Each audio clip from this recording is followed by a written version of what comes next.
الحمد للہ رب العالمین، الصلاۃ والسلام علی سید الانبیاء والمرسلین وعلی آلہ واصحابہ اجمعین، اما بعد، اعوذ باللہ من الشیطان الرجیم، بسم اللہ الرحمن الرحیم۔ بحمد اللہ تعالیٰ کے رب ذوالجلال کے احسان اور کرم سے آج آپ کا سبق شروع ہوگا سورہ قلم شیفہ کی 16 نمبر آیت شیفہ سے آگے۔ ملاحظہ کیجیے، اعوذ باللہ من الشیطان الرجیم، بسم اللہ الرحمن الرحیم۔ انا بلوناہم کما بلونا اصحاب الجنہ اذ اقسموا لیصرمنها مصبحین۔ انا بلوناہم، بے شک ہم نے ان کو آزمائش کے مراحل سے گزارا، کما بلونا، جس طرح ہم نے آزمائش کے مراحل سے گزارا تھا، اصحاب الجنہ، ایک باغ والوں کو، اذ اقسموا، جب انہوں نے قسمیں کھائی تھیں آپس میں، کہ لیصرمنها، کہ ضرور بھی ضرور ہم کاٹ لیں گے اس کھیت کو، مصبحین، صبح سویرے ہی، ولا یستثنون، اور انہوں نے اس میں کوئی استثناء نہ کیا، انشاء اللہ تعالیٰ نہ کہا۔ رب ذوالجلال شاہ فرماتا ہے کہ ہم نے ان کو آزمائش کے مراحل سے گزارا، مراد کفار مکہ ہے، کہ جس طرح ہم نے آزمائش کے مراحل سے گزارا تھا ان لوگوں کو جو ایک باغ والے تھے۔ مفسرین کرام ارشاد فرماتے ہیں کہ یہ باغ، جس طرح سے ابن عباس رضی اللہ تعالیٰ عنہ اور دیگر مفسرین کرام سے یہ مروی ہے کہ وہ باغ جس کا نام دروان تھا، اور یہ یمن کا باغ تھا، صنعاء، یہ یمن کا دارالسلطنت تھا جہاں بلقیس کا تخت تھا، اس سے کچھ فاصلے پر یہ باغ تھا۔ باغ بہت ہی زیادہ ایک بہترین باغ تھا، اور اس میں طرح طرح کے پھل تھے، قسم قسم کے اس میں بوٹے تھے، اور باغ کا مالک اللہ تعالیٰ کا برگزیدہ بندہ تھا، اللہ تعالیٰ جل وعلا سے محبت کرنے والا، اللہ تعالیٰ جل وعلا کی رضا کی خاطر اپنا سب کچھ قربان کرنے والا۔ مختلف مفسرین کرام نے اس کے مختلف واقعات جو ارشاد فرمائے ہیں، میں ان کا خلاصہ آپ کے سامنے ذکر کروں گا۔ وہ یہ فرماتے ہیں کہ یہ اللہ کا نیک بندہ، اس نے اپنی بستی میں اور ارد گرد کے علاقوں میں یہ اعلان کروا رکھا تھا، یعنی لوگوں کو معلوم تھا اس کی اس عادت کا، کہ وہ صبح سویرے اپنے باغ میں نہ جاتا تھا بلکہ ٹھہر کے جاتا تھا، اور اس نے یہ کہہ رکھا تھا کہ میرے جانے سے پہلے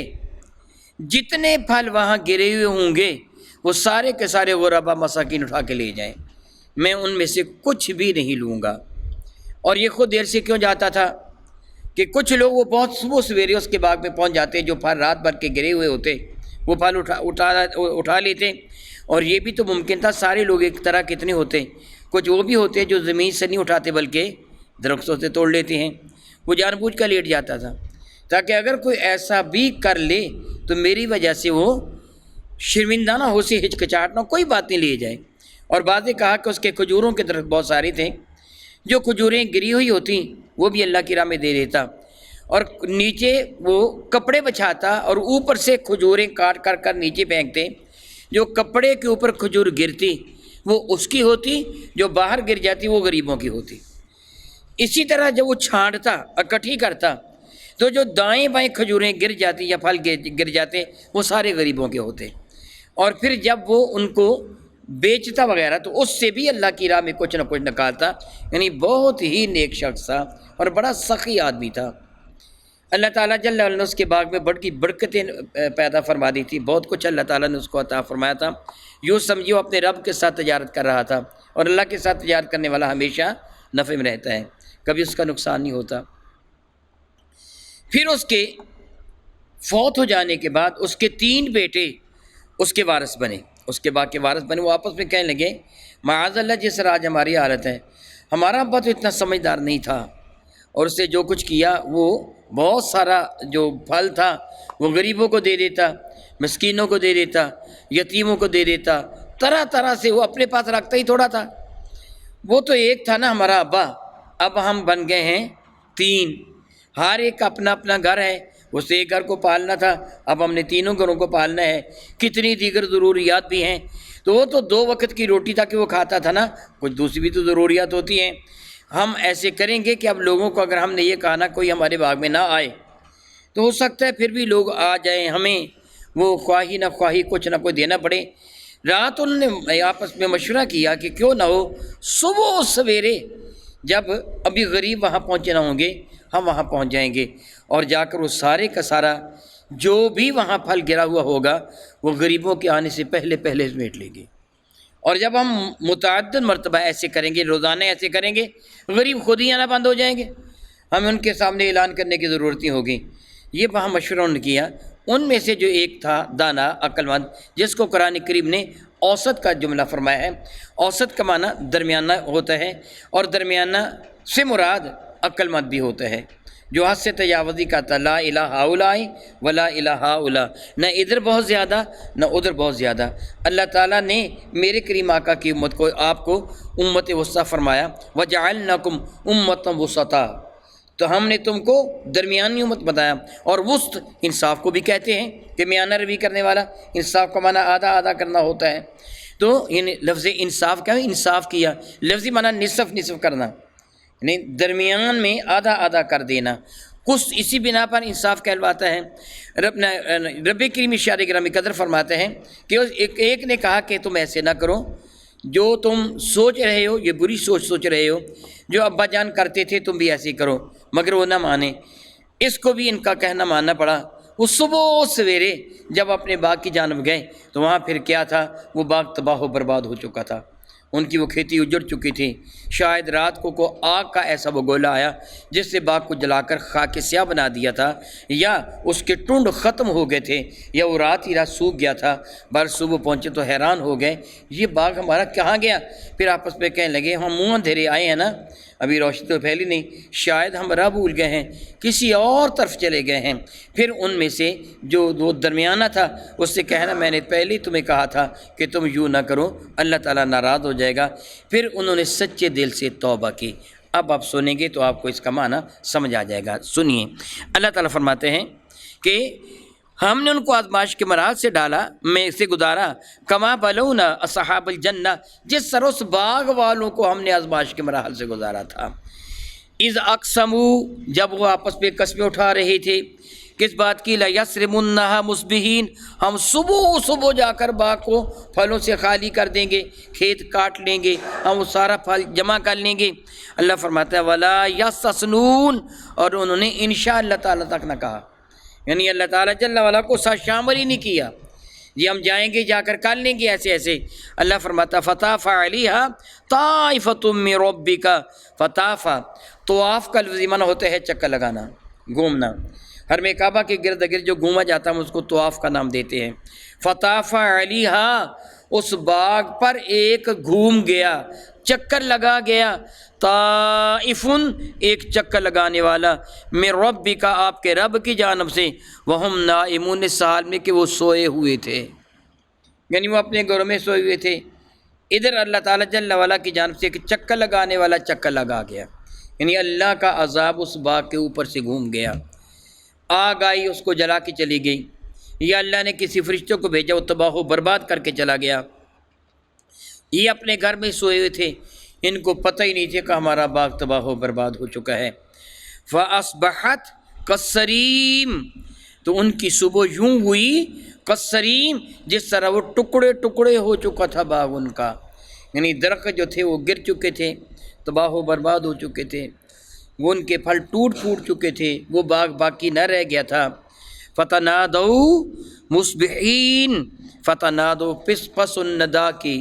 آوازیں دینے لگے ایک دوسرے کو، مصبحین، صبح سویرے، وہ جلدی اٹھو جلدی اٹھو، وہ لیٹ ہو گئے پہنچو باغ میں، وہ ایک دوسرے کو صبح آوازیں دے رہے تھے۔ اور ادھر کیا ہو چکا تھا وہ آپ پہلے سن چکے ہیں، وہ کہہ رہے تھے فتنادوا مصبحین، وہ صبح ایک دوسرے کو چلا کے پکار رہے تھے، ان غدوا علی حرثکم ان کنتم صارمین، جلدی صبح سویرے چلو اپنے باغ کو، اگر تم نے وہاں سے کچھ کاٹنا ہے، کو پھل حاصل کرنا، صبح تڑکے چلو۔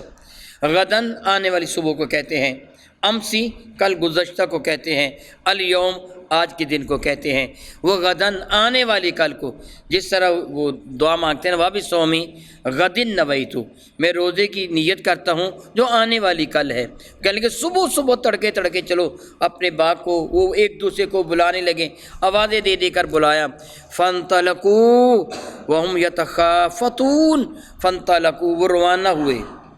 وہ چلے باغ کی طرف، وہم اس حال میں یتخافتون وہ خفیہ سرگوشی کر رہے تھے، ایسے سے باتیں کر رہے تھے لوگوں کو پتہ نہ چلے، چلو جلدی چلو، یا کانا پھوسی کر رہے تھے۔ رب کریم فرماتا ہے اللہ یدخلنہا، وہ آپس میں کیا کہہ رہے تھے؟ خفیہ چوری چوری آہستہ آہستہ سرگوشی کے انداز میں کیا کہہ رہے تھے؟ اللہ یدخلنہا اليوم، آج کوئی بھی داخل نہ ہو، لا یدخلنہا تمہارے باغ میں کوئی داخل نہ ہو، الیوم آج کے دن، علیکم تم پر، مسکین آج کوئی بھی مسکین تم سے پہلے باغ میں نہ جائے، جلدی چلو اور سب کو سمیٹ لو۔ مسکینوں کے آنے سے پہلے باغ کا وہ جتنا بھی وہ ایریا ہے وہ خالی ہونا چاہیے، کوئی پھل نیچے نہیں ہونا چاہیے، تاکہ مسکین اسی طرح واپس چلے گئے۔ وغدوا علی حرد قادرین، وغدوا وہ صبح سویرے چلے، سحری کے وقت چلے، علی حرد اپنی قوت و ارادے کے ساتھ، قادرین وہ یہ سمجھتے تھے وہ اپنے باغ کے ساتھ چلے کہ ہم قدرت رکھتے ہیں۔ انسان کا پروگرام ہوتا ہے نا کہ یار چلو تینوں یہ تیزی کے ساتھ چلنا ہے اور بھاگ دوڑ کر کے جلدی جلدی پھل کٹھے کر لینے ہیں، اور ان کو یقین کیا تھا جب تک مسکینوں نے آنا ہے نا ہم نے سارے پھل کٹھے کر لینے ہیں، اور جب مسکین آئیں گے وہاں ان کو کچھ بھی نہیں ملے گا، بس جلدی چلو آج ہم نے یہ سب کچھ کر لینا ہے، پروگرام بنا رہے تھے۔ رب کریم فرماتے ہیں فلما رأوها، جب انہوں نے اپنے باغ کو دیکھا، قالو کہنے لگے انا لضالون، ہم تو راہ بھول گئے ہیں، یہ ہمارا باغ نہیں ہے، یہ تو اجڑا ہوا باغ ہے، اس کے نہ بوٹے ہیں نہ درخت ہے نہ پھل ہے، کچھ بھی نہیں، یہ تو خاک سیاہ کی طرح جلا پڑا ہے۔ پھر انہوں نے جب غور کیا، تھوڑا سا وہ اجالا ہوا، ارد گرد کے باغات کو دیکھا، کھیتوں کو دیکھا، ان کو یقین ہو گیا ہمارا ہی باغ ہے۔ کہنے لگے بل نحن محرومون، کہنے لگے بلکہ ہم ہی بد نصیب ہو گئے ہیں، ہمیں محروم کر دیا گیا ہے، ہماری بدبختی کی وجہ سے ہمارا باغ تباہ و برباد کر دیا گیا۔ اللہ تعالیٰ فرماتا کالا اوسطہم، تو ان میں سے جو درمیانہ تھا، جو عقل مند تھا، جو دانا تھا، اس نے کہا الم اقل لکم لولا تسبحون، اور میں نے تم کو یہ نہیں کہا تھا کہ کیوں اللہ تعالیٰ کا ذکر نہیں کرتے، اس کا شکر ادا کیوں نہیں کرتے۔ انسان کی یہ عادت ہے نا کہ اس کو کچھ مل جائے تو زیادہ حاصل کرنے کی کوشش کرتا ہے، اس پہ اکتفا نہیں کرتا کہ اللہ تعالیٰ جل وعلا تیرا شکر ہے کہ تو نے پیٹ بھر کر مجھے کھانا کھلا دیے، شکر نہیں ادا کرتا، کہتا ابھی اور ہونا چاہیے اور ہونا چاہیے۔ وہ کہنے لگا کہ میں نے تم کو نہیں کہا تھا کہ جتنا تمہیں باغ سے پھل ملتا ہے اس پر اکتفا کرو، اللہ کی تسبیح کرو، اللہ تعالیٰ کا شکر ادا کرو، جو غریب لے جاتے ہیں ان کو لے جانے دو، کوئی بات نہیں، جو ہمارے پاس آتا ہے ہمارے گزارے کے لیے بہت ہوتا ہے۔ ہمارے ابا جان جو لے کے آتے تھے کتنی برکت ان میں پڑ جاتی تھی، اور تم اس باغ پر قابض ہو، تم مسکینوں کو یتیموں کو کچھ نہ کہو، لے جانے دو، میں نے تمہیں کہا تھا۔ قال اوسطہم، ان میں سے جو میانہ تھا وہ کہنے لگا الم اقل لکم لولا تسبحون، اور میں نے تمہیں نہیں کہا تھا کیوں تم تسبیح نہیں کرتے، کیوں اللہ تعالیٰ کا ذکر نہیں کرتے، کیوں اللہ تعالیٰ کے نعمتوں پر شکر ادا نہیں کرتے۔ پھر ان کو اپنے کیے پر ندامت ہوئی، اور ندامت سچے دل سے ہو گئی، جو کچھ کیا تھا نا اس پر ندامت ہوئی، اور ندامت بھی سچے دل سے ہو گئی۔ جب سچے دل سے انسان توبہ کرتا ہے تو اللہ تعالیٰ اس کے سارے گناہوں کو معاف فرما دیتا ہے۔ اب ان کو ایک احساس ہوگا کہ ہمارے ابا جی جو کیا کرتے تھے نا وہ صحیح کیا کرتے تھے، ہم غلطی پر ہیں۔ وہ ذرا نیا خون تھا نا، ینگ بلڈ تھے نا، سوچ ان کی کچھ اور تھی، نئی جنریشن تھی، وہ کہتے ایسے ہونا چاہیے ایسے ہونا چاہیے، لیکن اب ان کو احساس ہوگا کہ بابا جی صحیح کیا کرتے تھے، ہمارے ابا جی جو کرتے تھے وہ درست کرتے تھے۔ پھر وہ روئے، قالو، پھر انہوں نے کہا سبحان ربنا، ہمارا رب سبحان ہے، سبحان اللہ و بحمدہ، وہی جملے جو حضرت سیدنا یونس علی نبینا علیہ الصلوۃ والسلام نے بارگاہ رب العزت میں عرض کرے تھے کیے تھے کہ لا الہ الا انت سبحانک، تیرے سوا کوئی بھی عبادت کے لائق نہیں، تیری ذات سبحان ہے۔ قابل غور ہے بات، تیری ذات کیا ہے؟ سبحان ہے۔ سبحان وہ کیا کون ہوتے ہیں؟ جس کی جانب کسی عیب کی نسبت کی ہی نہ جا سکے، جس کی طرف کسی عیب کی نسبت کی ہی نہ جا سکے، وہ ذات سبحان ہے۔ یعنی تو بلا وجہ کسی کو سزا نہیں دیتا۔ یہ جو ہمارا باغ برباد ہوا ہے نا مولا تعالیٰ، یہ قصور ہمارا ہے، تو نے کسی پہ زیادتی نہیں کی۔ حضرت یونس بھی یہی کہتے تھے نا، لا الہ الا انت، کوئی بھی بات کے لائق نہیں ہے رب العالمین سوائے تیرے، سبحانک، تیری ذات سبحان ہے، انی کنت من الظالمین، میں نے ہی اپنی جان پر زیادتی کی، یہ میری زیادتی تھی۔ اب وہ کیا کہہ رہے ہیں؟ سبحان ربنا، ہمارا رب تو سبحان ہے، انا کننا ظالمین، ظالم ہم تھے جنہوں نے کہا کہ مسکینوں کو نہ آنے دو، قصور ہمارا ہے۔ وہ رونے لگے، مولا تعالیٰ ہم نے قصور کیا ہے، تو نے جو کیا ہے نا تو نے بالکل صحیح کیا، یہ نہیں کہو ہمارا باغ تباہ کر کے رکھ دیا، یہ فل نہیں، احساس ہو گیا مولا جو ہمارا باغ تباہ ہوا، جس کو آگ لگی، جس کے درخت تھے اکھڑ گئے، جس کی شاخیں ٹوٹ گئیں، جس کا پھل برباد ہو گیا، یہ جو تباہ ہو گیا، مولا تعالیٰ جو تو نے کیا تو نے سچ کیا ہے، تو نے حق کیا ہے، یہ ظلم ہم نے کیا ہے، زیادتی ہم نے کی کہ ہم نے یہ خیال کیا کہ مسکینوں کو نہ ملے، ہم سارا لے جائیں، ہم نے ظلم کیا ہے مولا، انا کننا ظالمین، ہم ظلم کرنے والے ہیں اپنی جان پر۔ فاقبل بعضهم علی بعض یتلاومون، فاقبل، استقبال کرنا کیا معنی ہوتا ہے؟ کسی کے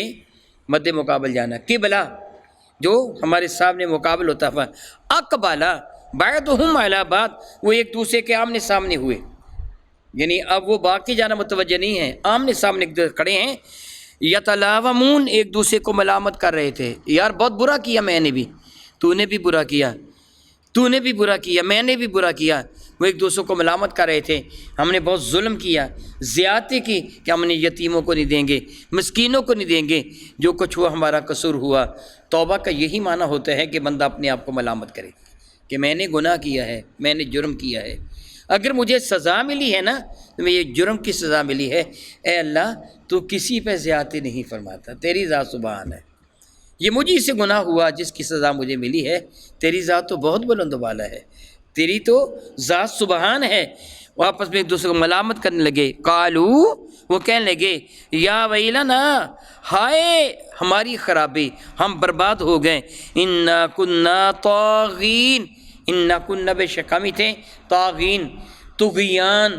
کس کو کہتے ہیں؟ دریا میں طغیانی آ گئی، کیا ہوا بھلا؟ بہت تیز پانی آ گیا، سیلاب آ گیا۔ طغیانی کا معنی ہوتا ہے سرکشی، سرکشی، سر کو کھینچنا، لمبا کرنا، غرور کرنا، تکبر کرنا، کسی کی نافرمانی کرنا، کسی کے حکم سے انکار کر دینا، روگردانی کرنا، سرکشی اس کو کہتے ہیں، عربی میں اس کو طغیانی کہتے ہیں۔ وہ کہنے کہ ہم نے بڑی سرکشی کی، بڑا گناہ کیا، بڑی بے وقوفی کی، اب یہ دیکھو آپس میں ایک دوسرے کو ملامت کر، اپنے آپ کو ملامت کر رہے ہیں، ہم ظالم ہیں، ہم گناہ گار ہیں، ہم سیاکار ہیں، ہم خطا کار ہیں، ہم سرکش ہیں، ہم سے بڑا گناہ ہو گیا، ہم نے جو کچھ کیا وہ غلط کیا ہے، سچے دل سے توبہ کی، اور پھر رو کر بارگاہ رب العزت میں ایک تمنا کے اظہار کیا، عسیٰ ربنا ان یبدلنا خیرا منہا، امید ہے کہ ہمارا پروردگار ہمیں اس سے بہتر عطا فرما دے گا، انا الی ربنا راغبون، ہم اپنے رب کی جانب رغبت کرتے، رجوع کرتے، اپنے رب سے معافی مانگتے ہیں کہ اللہ تعالی ہمیں اس کا نعم البدل عطا فرما۔ سیدنا ابن عباس رضی اللہ تعالی سے مروی ہے کہ رب کائنات جل وعلا نے اس کے بدلہ میں جب انہوں نے سچے دل سے توبہ کی تو اللہ تعالیٰ نے ایک اور باغ عطا فرمایا جس کا نام کہا جاتا کہ حیوان رکھا گیا، اتنی کثرت سے اس باغ میں پھل ہوتے تھے کہ ان کے باغ کے انگوروں کی بیلیں جو تھیں، ایک خوشہ گچھا، ایک خوشہ ایک گدھے کا بوجھ ہوا کرتا تھا۔ اللہ تعالیٰ جل وعلا پھر اتنی برکت عطا فرما دی، اتنی رحمت عطا فرما دی، یاد کر لیجئے سایہ بارکہ کو، عسیٰ ربنا ان یبدلنا خیرا منہا انا الی ربنا راغبون۔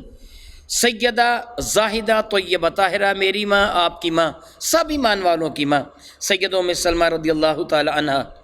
ان کے زوج مکرم حضرت سیدنا ابو سلمہ رضی اللہ تعالیٰ عنہ جہان رنگ و بو سے عالم بالا کی جانب تشریف لے گئے۔ میاں بیوی کی آپس میں بہت زیادہ محبت تھی۔ جو ان کا ہجرت کا واقعہ ہے وہ پڑھ کر آنکھوں میں آنسو آ جاتے ہیں۔ حضرت سیدنا ابو سلمہ اور حضرت سیدہ ام سلمہ کا جو ہجرت کا واقعہ ہے، بڑا ایک نہ جاں گداز قسم کا واقعہ ہے آپ کا، ساتھ جو کافروں نے ظلم کیا، جو کچھ انہوں نے پریشانی اور مصیبتیں اٹھائی تھیں۔ میاں بیوی کی آپس میں بہت زیادہ محبت تھی، بہت زیادہ محبت تھی۔ حضرت ابو سلمہ دنیا سے چلے گئے، سیدہ ام سلمہ کا کوئی حال نہیں تھا، رو رو کر انہوں نے اپنے آپ کو ہلکان کر لیا تھا۔ میرے کریم آقا تشریف لائے تو ان کی حالت کو دیکھا تو فرمایا ام سلمہ یہ پڑھ، عسیٰ ربنا ان یبدلنا خیرا منا انا الی ربنا راغبون۔ اس پڑھنے والے کو اللہ تعالیٰ پہلے سے بہتر عطا فرما دیتا ہے۔ باغ میں ایسے ہوا نا، پہلا باغ جو تھا اللہ نے اس سے ان کو بہتر عطا فرما دیا، پہلے سے بہتر عطا فرما دیتا ہے۔ سیدہ ام سلمہ فرماتی ہیں حکم تھا رسول رحمت کا، میں انکار نہ کر سکی، میں نے پڑھنا شروع کر دیا، مگر میں دل سے میں سوچتی تھی کیا اس پورے کرۂ ارض پر، اس پوری دنیا میں ام سلمہ سے اچھا خاوند ہو سکتا ہے کوئی؟ یعنی ام سلمہ نہ ابو سلمہ سے اچھا خاوند ہو سکتا ہے کوئی؟ یعنی ابو سلمہ بہت ہی اچھے تھے، بہت ہی اچھے تھے، محبت بہت زیادہ تھی ان کی۔ فرماتی ہے میری حیرانی کے انتہا نہ رہی، جب عدت کے دن پورے ہوئے تو خود رسول رحمت نے میرے ساتھ شادی فرما لی، جو ہر اعتبار سے ابو سلمہ سے اعلیٰ تھے، جو ہر اعتبار سے ابو سلمہ سے اعلیٰ تھے۔ مجھے ام المومنین کا شرف حاصل ہوا۔ آپ کی اطلاع کے لیے شاید آپ کے علم میں ہوگا، باغیوال میں میرے ساتھ زیادتی ہوئی تھی کہ میں نے ایک جگہ مدرسہ کے لیے خریدی تھی، رقم کسی کی تھی۔ انور لطیف صاحب وہ آتے ہیں کبھی کبھی یہاں، کیا ان کے بھائی انور لطیف صاحب کے بھائی آتے ہیں، آپ جانتے ہیں محمد سعید صاحب نوگرام والے، انور لطیف صاحب اور حاجی اختر صاحب جو وہاں گلشن سین میں رہتے ہیں، ان دونوں نے پیسے دیے تھے۔ میں نے کہا تھا میں آپ کو بعد میں تھوڑے تھوڑے کر کے دے دوں گا، جگہ خریدی تھی، میرے ساتھ دھوکہ ہو گیا تھا، آپ جانتے ہیں، انہوں نے میرے ساتھ زیادتی کی تھی اور تقریباً 5 لاکھ روپے کا میں مقروض ہو گیا تھا۔ جس طرح پنجابی میں کمر ٹوٹ جاتی ہے، میں نے یہی آیا برکت پڑی تھی اور رب کائنات اس کے بدلہ میں مجھے گلشن سعید عطا فرما دیا ہے، جو ہر اعتبار سے کہیں اعلیٰ ہے، ہر اعتبار سے اعلیٰ ہے۔ شہر یہاں تو میں کچھ نہ کر سکتا، وہاں الحمدللہ تعالیٰ آپ دیکھ رہے ہیں کہ اللہ تعالیٰ نے کتنی بہاریں لگا دی ہیں۔ آپ بھی یاد کر لیجئے، کسی خاتون کا خاوند فوت ہو جائے یا اس کو طلاق ہو جائے یا کسی کی کوئی شے جاتی رہے، گم ہو جائے، عہدہ چھوٹ جائے، ملازمت چھوٹ جائے یا کوئی نقصان ہو جائے، اس آیت مبارکہ کو پڑھے، میرے نبی فرماتے اللہ پہلے سے بہتر عطا فرما دیتا ہے۔ عسیٰ ربنا ان یبدلنا خیرا منہا انا الی ربنا راغبون۔ ان قریب ہمارا پروردگار ہمیں اس سے بہتر عطا فرما دے گا، بے شک ہم اپنے رب کی جانب ہی رغبت رکھنے والے ہیں۔ کذالک العذاب، میرا اللہ فرماتا ہے یہ ہے عذاب، اس طرح عذاب آیا کرتے ہیں۔ ولا عذاب الآخرۃ اکبر، اور جو آخرت کا عذاب ہے وہ تو بہت ہی بڑا ہے۔ لو کانوا یعلمون، اے کاش کہ ان کو پتہ ہوتا کہ آخرت کا عذاب کتنا بڑا عذاب ہے، پھر کبھی کوئی نافرمانی نہ کرتا۔ او کما قال اللہ تبارک و تعالی واللہ تعالی اعلم باسرار کتابہ۔